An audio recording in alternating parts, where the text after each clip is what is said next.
Hai Nakama Squad, kembali lagi bersama Nakama Aquatics. Setiap bulan ada aja kontes cana yang digelar di kota-kota besar di hampir seluruh Indonesia. Sementara itu, hampir seminggu sekali akan ada ribuan cana asal India ataupun Kalimantan yang dikirim ke Pulau Jawa untuk keperluan perdagangan ikan hias.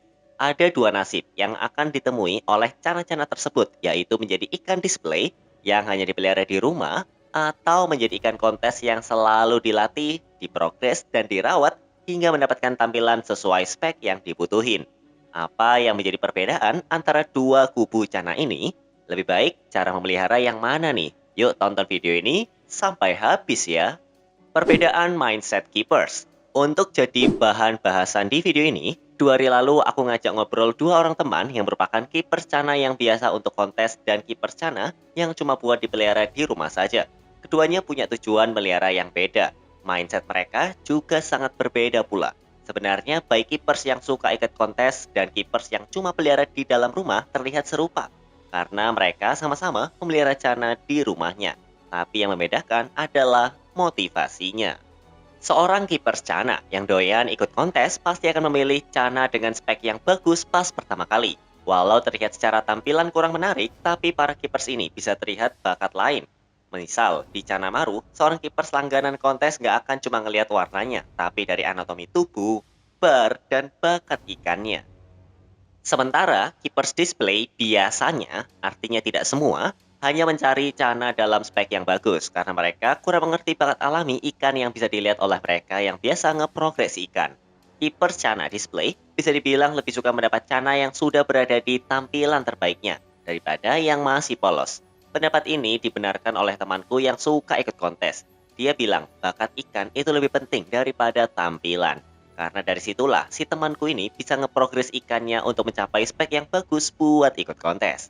Makanya, dia lebih suka untuk mencari ikan yang dia anggap punya bakat bagus dalam anatomi badan, mental, bar, serta bunganya, ketimbang membeli ikan yang sudah jadi. Selain harganya juga lebih murah, beli ikan yang udah jadi kata dia nggak greget karena nggak merasakan merawat ikannya dari nol. Berbeda dengan si keepers langganan kontes, temanku yang satu lagi merasa membeli ikan yang sudah jadi secara tampilan lebih enak daripada ngeprogres ikan dari nol.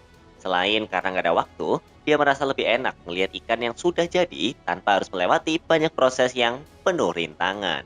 Sama kayak misal, kamu mau memulai usaha dengan ngebuka tempat makan. Banyak orang memilih untuk membeli franchise brand restoran yang sudah dikenal daripada memulai usahanya dengan brand sendiri. Cara ini dipercaya lebih cepat untuk mendatangkan keuntungan daripada harus memulai usaha membawa nama baru. Membeli sesuatu yang sudah mapan secara kualitas menjadi cara yang dipilih banyak keepers ikan cana display. Daripada mereka harus capek-capek ngeprogres ikannya dari awal. Walau kesannya kayak mau enaknya saja, tapi temanku ini sadar kalau membeli cana yang sudah jadi pasti harus menghargai si keepers sebelumnya yang ngabisin waktu buat ngeprogres ikan sampai menjadi keren kayak pas dia beli. Maka dari itu, dia berani membayar mahal untuk seekor ikan yang sudah jadi secara kualitas. Jadi doi, tinggal nikmatin aja ikan yang sudah keren ini di dalam akuariumnya, tanpa harus pusing ngeprogres. Yang harus dia lakukan cuma mempertahankan dan menjaga kualitas ikan biar nggak menurun karena stres atau kebanyakan makan. Kedua belah pihak punya mindset berbeda. Dua-duanya nggak salah, karena ada yang memang pengen merasakan tumbuh kembang si cana sampai mencapai form paling ultimate-nya. Tapi ada juga yang pengen punya cana yang sudah keren tanpa harus melalui prosesnya. Yang penting keduanya memelihara cana dengan sangat layak dan penuh kasih sayang. Perbedaan cara merawat. Karena berbeda mindset, cara peliharaan, dua tipe keepers ini jelas berbeda walau tujuannya sama, yaitu sama-sama memelihara cana dengan kasih sayang. Temanku yang suka ikut kontes bilang kalau ngeprogres cana adalah sebuah seni yang dia sangat sukai. Dia suka banget melihat proses dan melakukan beberapa kegiatan kayak mengatur pola makan, mengatur parameter air, melatih mental cana dengan alat-alat khusus, serta meningkatkan warna dengan menaruh cana di ruangan yang terkena sinar matahari. Semua kegiatan ini jelas sangat menyita waktu. Nah, buat mereka yang punya pekerjaan tetap dan berkegiatan di luar rumah, jelas cara pelihara kayak gini memang sulit buat dilakukan. Tapi, dari cara melihara yang sedemikian rupa, temanku ini selalu menghasilkan cana dengan kualitas yang aduhai. beberapa kali cananya bisa memenangi sebuah kontes yang digelar di kota asalnya. Jadi semua usaha yang dia lakukan memanglah berbuah hasil. Karena itulah, ngeprogres Cana menjadi kayak candu buat dia, karena dia selalu puas saat melihat setiap Cana asuhannya yang dia progres dengan matang berakhir dengan membawa pulang trofi. Nah, sifat kompetitif ini yang membedakan antara temanku yang suka ikut kontes dan yang cuma seneng pelihara di rumah.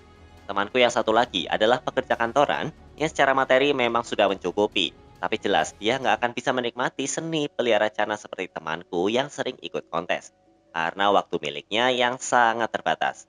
Dia mengaku pelihara Cana hanya untuk hobi, tanpa ada motivasi lainnya. Yang dia pengen cuma pas pulang ke rumah setelah seharian pusing bekerja, dia bisa relaksasi dengan melihat koleksi ikannya di rumah, sembari bercengkrama dengan keluarga. Walau gitu, keinginan untuk memiliki Cana yang keren juga pasti terlintas di benaknya. Kebanyakan Cana miliknya adalah hasil progresan orang-orang seperti temanku tadi. Dia berani membayar cukup mahal untuk seekor Cana yang speknya sudah bisa dibilang idaman banyak orang. Kalau temanku, si peserta kontes melihara Cananya dengan segudang metode dan taktik. Temanku yang ini hanya pelihara dengan menjaga kualitasnya saja. Untuk itu, dia hanya perlu mengatur pola makan agar si Cananya nggak jadi obesitas. Serta mengatur parameter air dalam tank biar si Cana nggak ngalamin stres berat yang bisa membuat ikannya buang lendir dan mager. Jika Cana hasil kontes mesti melewati banyak rintangan agar mencapai spek yang layak, Cana display ya cuma dijaga saja biar nggak balik lagi ke setelan pabrik. Keduanya sama-sama dirawat dengan kasih sayang, namun dengan tujuan yang berbeda. Perbedaan harga antara Cana kontes dan display. Untuk urusan harga, kedua varian Cana ini jelas punya harga yang berbeda. Kalau kamu lihat, ikan yang diprogres untuk ikut ke kontes, udah pasti harga awalnya bisa dibilang murah. Karena mereka yang memulai progres Cana dari nol, membeli Cana yang masih polos. Walau terlihat dan terkesan masih dalam setelan pabrik, namun mereka yang biasa ngeprogres udah bisa melihat bakat terpendam di dalam Cana-Cana tersebut. Bisa dibilang mereka yang sukses ngeprogres Cana kayak pengusaha yang membeli rumah murah. Lalu mereka rawat dan renovasi sampai jadi bagus. Lalu dijual dengan harga yang jauh lebih mahal. Sekilas seperti investasi. Namun begitulah adanya. Walau terkesan gak arif, ikan memang bisa dijadikan investasi. Tapi tetap lebih baik investasi ke sesuatu yang tidak bernyawa ya.